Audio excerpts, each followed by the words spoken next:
안녕하십니까.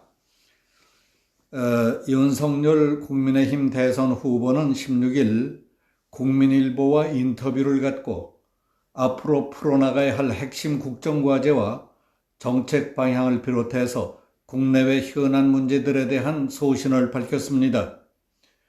국민의힘 윤석열 대선 후보는 가장 시급하게 해야 할 문제는 문재인 정부의 소득주도 성장과 코로나19 방역 실패로 650만 자영업자와 소상공인들이 절벽에서 떨어진 상황이기 때문에 그분들을 빈곤에서 탈출시키는 것이라고 말했습니다. 윤 후보는 최근 요소수 부족 사태를 보면 정부가 없는 것 같다. 왜 이런 사태에 이르렀는지 경위에 대한 설명도 없고 국민에 대한 사과도 없고 대책도 없고 정부가 있는 건지 없는 건지 모르겠다고 비판했습니다. 한마디로 현 정부의 의사결정 시스템 자체를 도무지 이해하지 못하겠다. 그렇다고 이 정부가 정직하길 하냐 윤호하길 하냐고 반문했습니다. 대장동 의혹에 대해서는 검찰이 봐주기 수사, 늑장 수사, 부실 수사를 하니까 특검을 하자는 것이다. 우리 입장은 나를 둘러싼 고발 사주 의혹까지 포함해서 쌍특검이라도 하겠다면 하라는 것이라고 강조했습니다. 인터뷰 주요 내용을 정리해봤습니다. 문 대통령을 만날 생각이 있느냐는 질문에 대해서 대통령을 만나려면 명확한 사유가 있어야 하는데 민생에 관한 문제라면 당대표가 만나면 된다. 지난 15일 청와대 정무수석을 만났을 때 선거 관련 부처의 수장들은 공정성과 중립성을 위해 교체해달라고 요청했다. 지금까지 행정안전부 장관, 법무부 장관 등을 여권 정치인으로 앉혀놓고 선거를 치른 적이 없었다고 지적했습니다. 중앙선거관리위원회의 조혜주 상임위원은 문재인 대선 캠프에 있던 사람이다. 그런 사람을 선관위원으로 임명한다는 것 자체가 상식에 어긋나는 것이다. 김부겸 국무총리는 교체보다는 선거 때까지는 당적을 정리했으면 좋겠다고 했습니다. 조국 전 법무부 장관에 대한 수사로 반문재인 정권 교체의 상징이 됐다는 평가에 대해서 어떻게 생각하느냐 하고 묻자 조국 수사와 청와대 울산시장 선거 개입 사건 두 사건은 민주당의 도덕적 우월감을 모두 없애버린 사건이다. 현 정권의 민낯이 다 드러나지 않았느냐. 검찰총장의 임기는 국민들과의 약속이다. 그럼에도 불구하고 지난 3월 사임한 것은 검찰 수사권을 모두 없애겠다고 하니 그렇다면 내가 나가겠다고 한 것이다. 나를 쫓아내기 위해 가진 짓을 다 하는데 검찰 수사권까지 폐지한다고 해서 사임한 것이라고 했습니다. 대장동 개발사업 특혜 의혹과 고발 사주 의혹을 묶은 쌍특검에 대해서는 어떻게 생각하느냐 하고 묻자 대장동 사건은 다 드러난 범죄 아닙니까? 그런데 검찰이 봐주기 수사, 늑장 수사, 부실 수사를 하니까 특검을 하자는 것입니다. 저나 야당에 대한 수사는 검찰이 열심히 하고 있지 않습니까? 그걸 특검을 하겠다는 것 자체가 코미디 같은 겁니다. 그러나 우리는 그렇게 쌍특검이라도 하겠다면 하라는 것입니다. 여당은 윤 후보 개인을 둘러싼 의혹뿐만 아니라 부인, 장모 등 가족 의혹에 대해서도 물고 늘어지고 있는데 그 문제는 어떻습니까? 10년이 넘은 것을 가지고도 막 털고 뒤집습니다. 수사를 계속 해보라고 하고 싶습니다. 1년 반째 특수부 검사들을 동원해서 수사하는데 지금까지 나온 게 아무것도 없었습니다.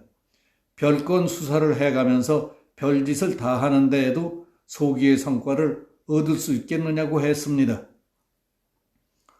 후보 확정 이후의 여론조사에서 이재명 민주당 후보를 오차 범위 밖에서 앞서고 있는 데 대해 말씀해 주시죠.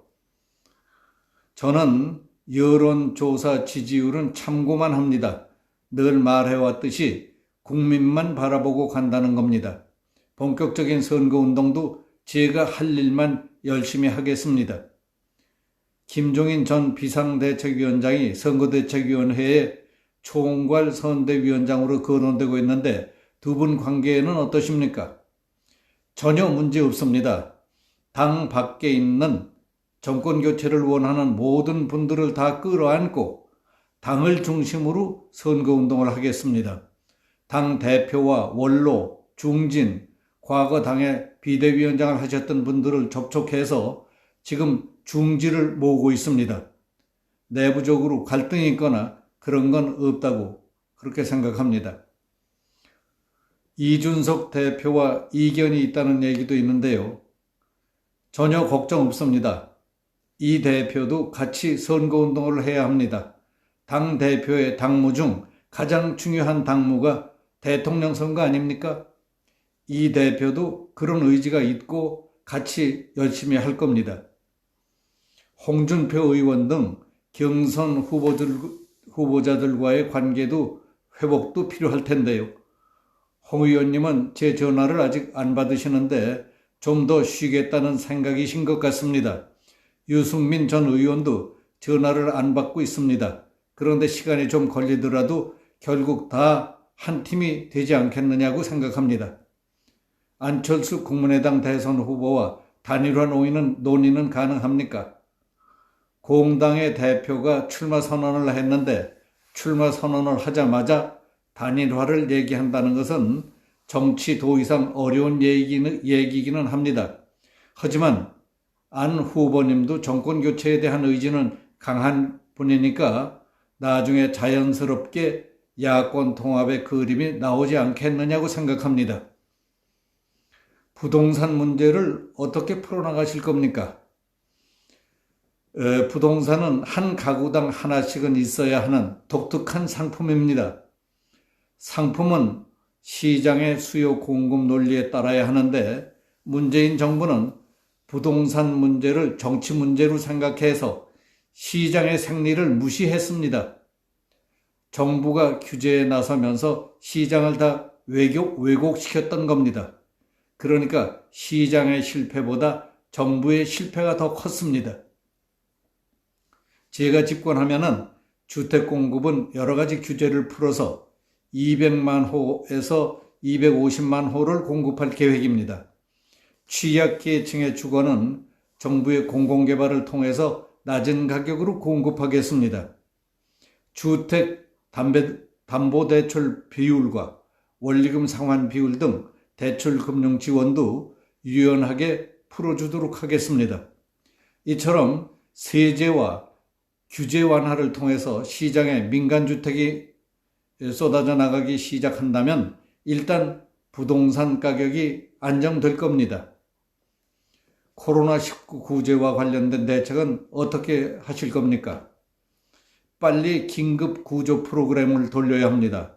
자영업은 650만 명이 몰린 노동 집약 산업입니다. 정부가 영업을 제한했기 때문에 자영업 피해를 정부가 보상할 책임이 있습니다. 이것은 인수위 시절부터 구체화해서 취임 100일 안에 집행하겠다고 말씀드릴 수 있겠습니다. 이상 윤석열 후보의 국민일보 인터뷰 내용을 간추려 봤습니다. 여기서 마치겠습니다. 감사합니다.